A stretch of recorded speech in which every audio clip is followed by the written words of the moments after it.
કે મને 4 દિવસે પીશું ઓલું ચોકલેટ વાળું દૂધ બનાવી દીધું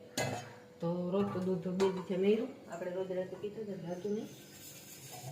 તમે રાત્રે કોઈ પીધું નથી મેર્યું નથી બધું એમને નથી આખું તો પેલું કેમ ગયું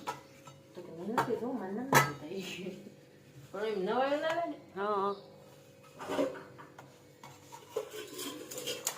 તમારે આવું કાલ પીધું નથી વધશે આગળ થઈ જાય ને થોડુંક